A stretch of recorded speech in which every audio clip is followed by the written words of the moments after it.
నమస్తే, welcome to current affairs light YouTube channel. ఇవాళ మన క్లాస్లో రీసెంట్గా జరిగినటువంటి కరెంట్ అఫైర్స్లో ఇంపార్టెంట్ కాన్సెప్ట్ నేర్చుకుందామండి.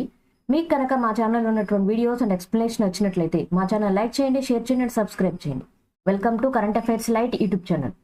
ఇవాళ మన కాన్సెప్ట్ వచ్చేసి, సో రీసెంట్గా జింబాబ్వే గవర్నమెంట్ వాళ్ళ దేశానికి సంబంధించి స్పేస్ ప్రోగ్రాంలో ఒక కొత్త శాటిలైట్ అనేది లాంచ్ చేయడం జరిగింది. ఆ శాటిలైట్ ఇంపార్టెన్స్ ఏంటో మనం తెలుసుకుందాం. శాటిలైట్ పేరు వచ్చేసి జిమ్సాట్-2 అనమాట. సో జింబాబ్వే అనేది ఆఫ్రికాలో ఉన్నటువంటి ఒక దేశం. బట్ ఆ దేశం కూడా స్పేస్ ప్రోగ్రామ్ పరంగా వాళ్ళ దేశానికి ఉపయోగపడే విధంగా ఒక శాటిలైట్ ని లాంచ్ చేసింది అనమాట. సో దాని పేరు జిమ్సాట్-2 అనేటువంటి పేరుతో లాంచ్ చేయడం జరిగింది. బట్ వీళ్ళకి టెక్నాలజీ పరంగా నాలెడ్జ్ అనేది తక్కువ, పేద దేశంగా ఉంటుంది జింబాబ్వే అన్నప్పుడు. సో ఈ దేశం నుంచి టెక్నాలజీ కోసం వాళ్ళు రష్యా నుంచి కావాల్సినటువంటి నాలెడ్జ్ని గెయిన్ చేసుకోవడం జరిగింది. సో ఇక్కడ జిమ్సాట్-2 ఏదైతే ఉందో దాని పరంగా ఏంటంటే, ఇక్కడ జింబాబ్వే నేషనల్ జియోస్పేషియల్ అనమాట. సో జింబాబ్వేకి సంబంధించినటువంటి స్పేషల్, మనకి ఇస్రో, నాసా ఎలా ఉంటాయో అలాగే జింబాబ్వే దేశానికి సంబంధించినటువంటి unit Zimbabwe national geospatial unit వాళ్ళు, అండ్ దాంతోపాటు స్పేస్ ఏజెన్సీ, అంటే అది మొత్తం ఒకటే అనమాట, జింగ్సా అంటాం. సో జింబాబ్వేకి సంబంధించి ఇస్రో లాంటి ఒక ఆర్గనైజేషన్. సో వాళ్ళు రష్యాకి సంబంధించినటువంటి SWSU, సో ఇది కూడా ఒక యూనివర్సిటీ అనమాట. ఈ యూనివర్సిటీలో స్పేస్కి సంబంధించినటువంటి విషయాల గురించి అధ్యయనం చేసేటువంటి విభాగంలో చెందినటువంటి ఎవరైతే స్టూడెంట్స్ ఉన్నారో వాళ్ళు, అండ్ దాంతోపాటు జిమ్సాట్-2కి ఏవైతే నాలెడ్జ్ అవసరమో దాన్ని వాళ్ళు గెయిన్ చేయడం జరిగింది. వాళ్ళు జీకే లాంచ్ సర్వీసెస్ యొక్క సహకారంతో దీన్ని లాంచ్ చేశారనమాట. సో ఈ జీకే లాంచ్ సర్వీసెస్ ఏదైతే ఉందో అది ఓస్టోన్మీ కోస్మోడ్రామ్, ఇది రష్యాకి సంబంధించినటువంటి విభాగం అనమాట. సో రష్యా వారి సహకారంతో జింబాబ్వే వాళ్ళు ఒక శాటిలైట్ అనేది పంపించడం జరిగింది. సో ఓర్సీ కాస్మోడ్రామ్ ఏదైతే ఉందో ఇది ఒక లాంచింగ్ చేయడానికి ఉపయోగించేటువంటి యూనిట్ అనమాట.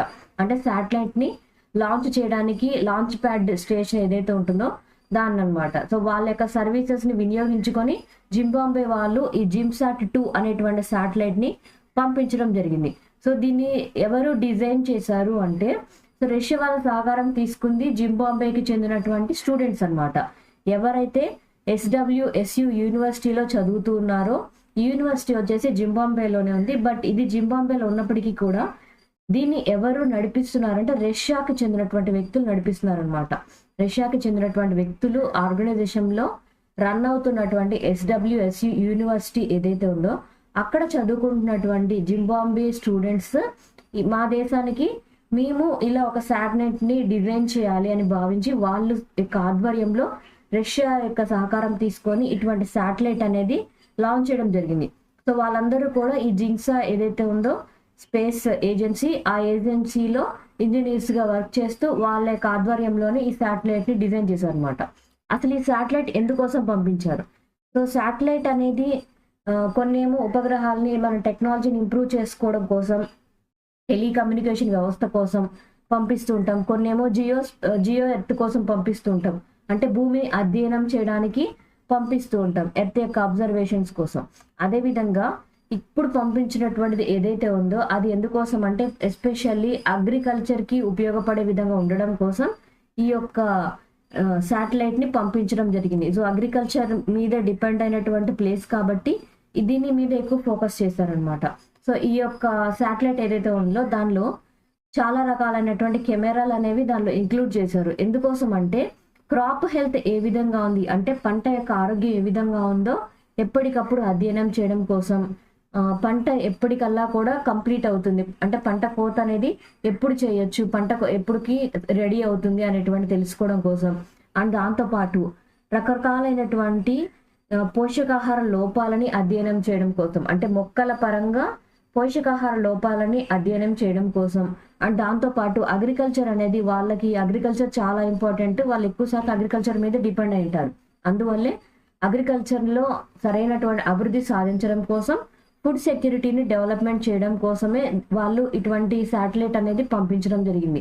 సో మెయిన్గా అగ్రికల్చర్ని ఇంప్రూవ్ చేసుకోవడం కోసం జింబాబ్వే వాళ్ళు పంపించినటువంటి శాటిలైట్ ఏంటంటే జిమ్సాట్-2 అనేటువంటి శాటిలైట్ ని పంపించడం జరిగింది.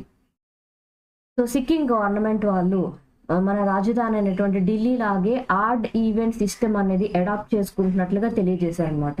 సో మనం ఆల్రెడీ వింటూనే ఉన్నాం, ఢిల్లీలో ట్రాఫిక్ ని నియంత్రించడం కోసం, పొల్యూషన్ ని తగ్గించడం కోసం ఈ విధమైనటువంటి తీసుకొచ్చారు. సో ఆడ్ ఈవెంట్ సిస్టమ్ యొక్క ఇంపార్టెన్స్ ఏంటంటే ట్రాఫిక్ నియంత్రణ కోసం, పొల్యూషన్ ని కంట్రోల్ చేయడం కోసం. అదే దారిలో సిక్కిం గవర్నమెంట్ కూడా తను కూడా ఇలా ట్రాఫిక్ ని తగ్గించడం కోసం, ఎస్పెషల్లీ గ్యాంగ్టక్ ప్రాంతంలో ఈ ట్రాఫిక్ నియంత్రణ కోసం ఆడ్ ఈవెంట్ స్కీమ్ అనేది తీసుకొస్తున్నట్లుగా తెలియజేశారు. అసలు ఏంటి ఆడ్ ఈవెంట్ స్కీమ్ అంటే, సిక్కిం గవర్నమెంట్ అయినా ఢిల్లీ గవర్నమెంట్ అయినా చేసింది, వెహికల్ నెంబర్ ప్లేట్స్ ఏవైతే ఉంటాయో, నెంబర్ ప్లేట్స్ ఉంటాయి కదా, ఆ నెంబర్ ప్లేట్స్ మీద సో 1423 1424 సో ఇది ఈవెన్ నెంబర్, ఇది odd number. So even number కలిగినటువంటి ప్లేట్స్ అన్ని ఒకరోజు ట్రావెల్ చేస్తాయి. ఆడ్ నెంబర్ కలిగినటువంటి సిస్టంలో ఉన్నటువంటి వెహికల్స్ అన్ని కూడా ఇంకొక రోజు ట్రావెల్ చేస్తారు అనమాట. అంటే సరిబేసి సంఖ్యల వెహికల్స్ నెంబర్ యొక్క విధానం ద్వారా ఇక్కడ వెహికల్స్ ట్రావెల్ చేసేటువంటి టైంని డిసైడ్ చేస్తారు. సో అదే విధమైనటువంటి విధానాన్ని సిక్కింలో ఉన్నటువంటి గ్యాంగ్టక్ గవర్నమెంట్ కూడా అడాప్ట్ చేసుకోవడం జరిగింది. సో ఇక్కడ వెహికల్ మూవ్మెంట్ పరంగా ఒకరోజు ఆడ్ సిస్టంలో, ఒకరోజు ఈవెంట్ సిస్టంలో ట్రాఫిక్ ని కంట్రోల్ చేయడం జరుగుతుంది అనమాట. సో ఈ స్కీమ్ కూడా ఏంటంటే పీక్ అవర్స్ ఏదైతే ఉంటుందో, అంటే ఎక్కువ మంది స్కూల్స్ కి, ఆఫీసులకి ట్రావెల్ చేసే టైం ఏంటంటే 9:30 to 12 అనమాట.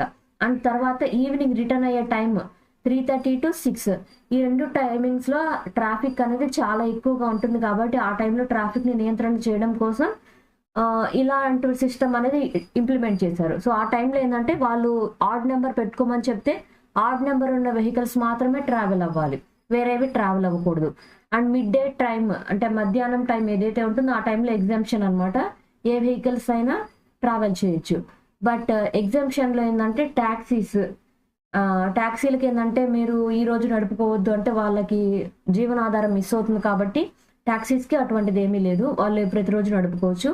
పర్సనల్ వెహికల్స్ ఏవైతే ఉంటాయో వాటికి మాత్రం ఆడ్ ఈవెంట్ సిస్టమ్ అనేది వర్తింపజేస్తారు. అండ్ దాంతోపాటు గవర్నమెంట్ అఫీషియల్స్ ఎవరైతే ఉంటారో, అంటే అడిషనల్ సెక్రటరీ లెవెల్ పెద్ద పెద్ద పొజిషన్లో ఉండేటువంటి గవర్నమెంట్ ఆఫీసర్స్ ఎవరైతే ఉంటారో వాళ్ళకి కూడా ఎగ్జామ్షన్ అనేది ఇవ్వడం జరిగింది. సో వాళ్ళు రిపీటెడ్గా వెహికల్స్ చేంజ్ చేయలేరు కాబట్టి, పబ్లిక్ ట్రాన్స్పోర్టేషన్ కూడా తీసుకోలేరు కాబట్టి వాళ్ళకి మాత్రం ఎగ్జామ్షన్ అనమాట. And emergency vehicles, so ambulance సర్వీసులు అవ్వచ్చు, అటువంటివి ఏవైతే ఉంటాయో వాటికి కూడా ఎగ్జామ్షన్ ఇచ్చారు. మీడియా వెహికల్స్ కి అండ్ టూరిస్ట్ వెహికల్స్ ఏవైతే ఉంటాయో, వెస్ట్ బెంగాల్ ప్రాంతం నుంచి, బీహార్ ప్రాంతం నుంచి ఏవైతే వెహికల్స్ వస్తూ ఉంటాయో వాటికి కూడా ఎగ్జామ్షన్ అనమాట. ఫర్ ఎగ్జాంపుల్ సిక్కింలోకి ఒక టూరిస్ట్ బస్సు వచ్చింది, ఆ టూరిస్ట్ బస్సుకి ఈ రోజే ట్రావెల్ చేయాలి, మండే ట్రావెల్ చేయాలి, ట్యూస్డే ట్రావెల్ చేయకూడదు, మీ బస్ నెంబర్ ఈవెన్ నెంబర్ ఉంది అంటే వాళ్ళకి కుదరదు కదా వాళ్ళ టైమింగ్స్ ప్రకారం. సో అందుకనే టూరిస్టులు ఎవరైతే ఉంటారో వాళ్ళకి, మీడియా పర్సన్స్ అంటే ఎవరైతే టీవీ ఛానల్స్ వ్యక్తులు ఉంటారో వాళ్ళకి కూడా ఎగ్జామ్షన్ అనేది ఇవ్వడం జరిగింది. సో గ్యాంగ్టక్, సిక్కింలో ఉన్నటువంటి గ్యాంగ్టక్ ప్రాంతంలో ఇలా ఆడ్ ఈవెన్ వెహికల్ సిస్టమ్ అనేది ఇంప్లిమెంట్ చేయడం జరిగింది. ఎందుకోసం అంటే పొల్యూషన్ కంట్రోల్ కోసం, ట్రాఫిక్ ని నియంత్రించడం కోసం.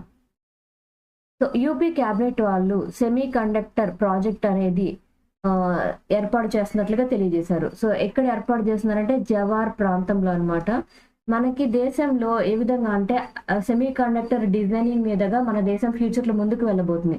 ఎందుకంటే ఎప్పుడైతే మ్యానుఫ్యాక్చరింగ్ చేసేటువంటి యూనిట్స్ అనేవి మన దేశంలో ఎక్కువగా వస్తున్నాయి, అప్పుడు ఏమవుతుందంటే మన దేశం యొక్క అభివృద్ధిలో ముందుకు వెళ్తుంది. చాలా దేశాలకి ఈ chips, nothing but integrated chips ఏవైతే ఉంటాయో వాటి యొక్క వినియోగం అనేది మన దేశం ఇస్తున్నప్పుడు మన దేశానికి కూడా ఆదాయం పెరుగుతుంది అనమాట. సో అందుకోసమే మన దేశంలో సెమీ కండక్టర్ ప్రాజెక్ట్స్ అనేవి ఏర్పాటు చేస్తూ ఉన్నారు, 1 by 1.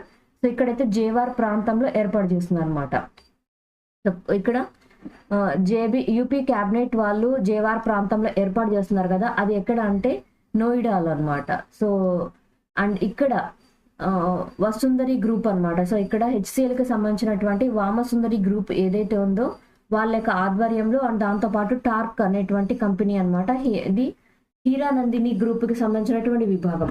సో ఇవి రెండు కలిసి సెమీ కండక్టర్ యూనిట్స్ అనేవి జేవార్ ఎయిర్పోర్ట్కి దగ్గరగా ఏర్పాటు చేసినట్లుగా తెలియజేశారు.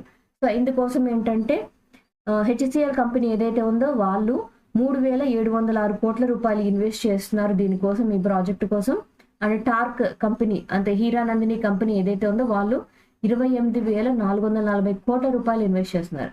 ఇక్కడ ఎక్కువ అమౌంట్ ఎవరు ఇన్వెస్ట్ చేస్తున్నారంటే టార్క్ కంపెనీ వాళ్ళు, హీరానందిని గ్రూప్ వాళ్ళు ఇన్వెస్ట్ చేస్తున్నారు అనమాట.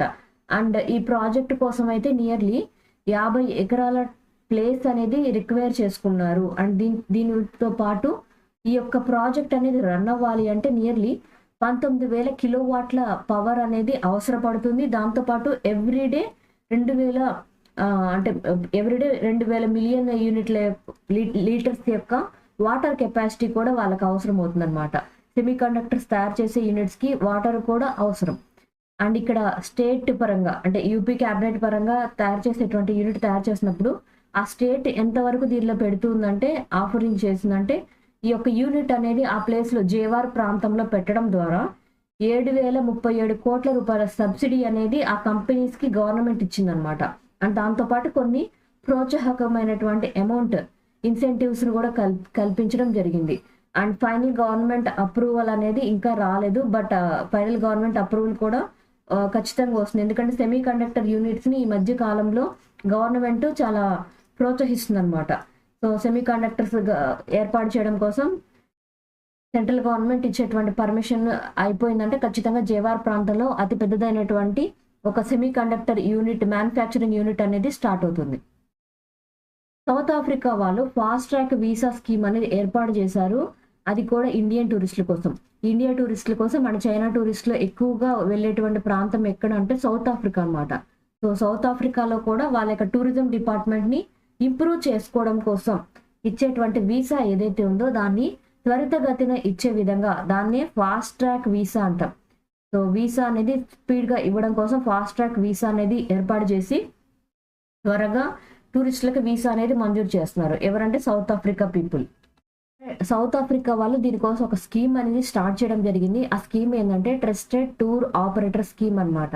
సో ఏంటంటే మన దేశం నుంచి, ఇండియా నుంచి అండ్ చైనా నుంచి ఎవరైతే టూరిస్టులు వాళ్ళ దేశానికి వస్తూ ఉంటారో వాళ్ళని మేము నమ్ముతున్నాం కాబట్టి వాళ్ళకి ఇచ్చేటువంటి వీసా ఏదైతే ఉందో దాన్ని ఈజీగా అవైలబుల్ అయ్యే విధంగా, అందరికీ ఈజీగా దొరికే విధంగా, ఎస్పెషల్లీ ఇండియాకి చైనాకి ఈ రెండు దేశాల యొక్క టూరిస్టులకి త్వరగా వీసా ఇవ్వాలని ట్రై చేస్తున్నారు అనమాట.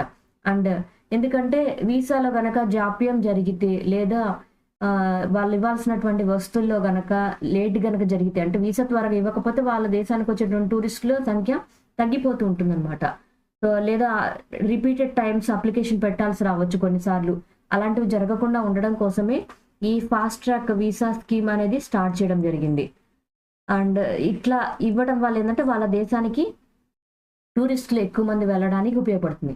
సో ఎందుకంటే వాళ్ళ దేశానికి వచ్చేటువంటి ఇండియన్ టూరిస్టుల విజిటర్స్ ఎవరైతే ఉన్నారో వాళ్ళ సంఖ్య ఇయర్ బై ఇయర్ పెరుగుతుందన్నమాట.